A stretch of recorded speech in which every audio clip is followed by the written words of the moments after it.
প্রিয় বাংলাদেশ আজ কারামুক্ত। পুরো বাংলাদেশটাকেই বিগত 15 বছর ধরে বন্দি করে ফেলা হয়েছিল। আয়নাঘর মুক্ত আজ আমাদের প্রিয় বাংলাদেশ। বিরোধী মতের মানুষকে আয়নাঘরে আটকে রাখা হতো, আজ উন্মুক্ত হয়েছে গণতন্ত্রের দ্বার। আজ মুক্ত, স্বাধীন প্রিয় বাংলাদেশ।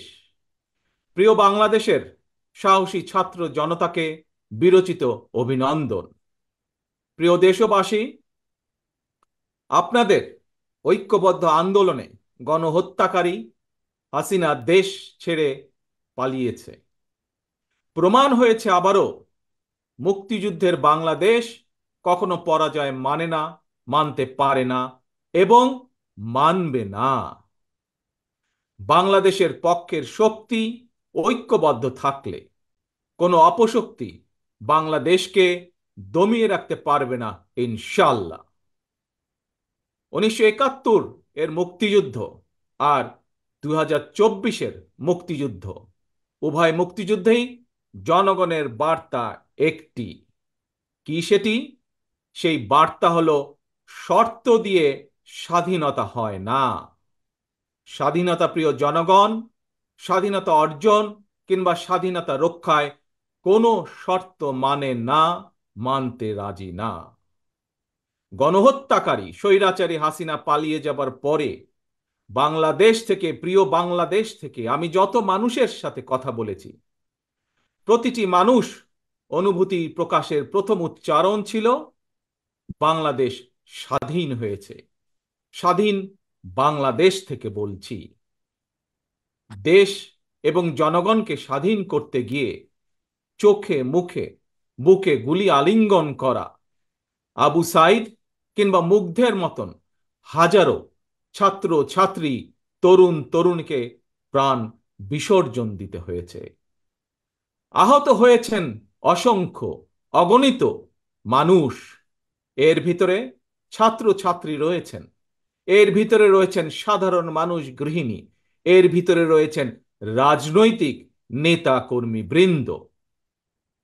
গণতন্ত্রের বিজয়ের ইতিহাসের এই মানুষগুলোর স্মরণীয় হয়ে থাকবেন। ছাত্র জনতার এই বিপ্লবে দেশের সকল শ্রেণী পেশার মানুষ সেদিন রাজপথে নেমে এসেছিলেন। গণতন্ত্রের পক্ষের রাজনৈতিক দলের নেতাকর্মীদের পাশাপাশি একজন মা যেমন তার সন্তানকে কোলে নিয়ে সেদিন রাজপথে সামিল হয়েছিলেন, একইভাবে শিক্ষক, সাংবাদিক, বুদ্ধিজীবী, সাংস্কৃতিক কর্মী, শ্রমিক সহ সকল শ্রেণী পেশার মানুষ সেদিন রাজপথে নেমে এসেছিলেন। 52, 71 কিংবা 90-এর মতন দেশের ছাত্র সমাজ বিজয়ের নতুন আরেকটি অমর ইতিহাস রচনা করেছেন। ছাত্র জনতার ঐক্যবদ্ধ বিপ্লবের মধ্যে দিয়ে 2024 সালের 5ই আগস্ট বাংলাদেশ দেখেছে আরেকটি বিজয়। আমি বিএনপি সহ গণতান্ত্রিক আমি প্রতিটি রাজনৈতিক দলের পক্ষ থেকে দলমত নির্বিশেষে অভিনন্দন জানাই বাংলাদেশের বীর জনতাকে। প্রিয় দেশবাসী, হাজারো শহীদের রক্তের বিনিময়ে অর্জিত স্বাধীনতার গৌরবকে কালেমুক্ত করার ষড়যন্ত্র এরই ভিতরে আবার শুরু হয়ে গিয়েছে। দেশকে গণতন্ত্রের উত্তরণের চলমান প্রক্রিয়াকে বাধাগ্রস্ত করতে সারা দেশে অস্থিতিশীল পরিবেশ সৃষ্টির ষড়যন্ত্র স্পষ্ট হয়ে উঠছে।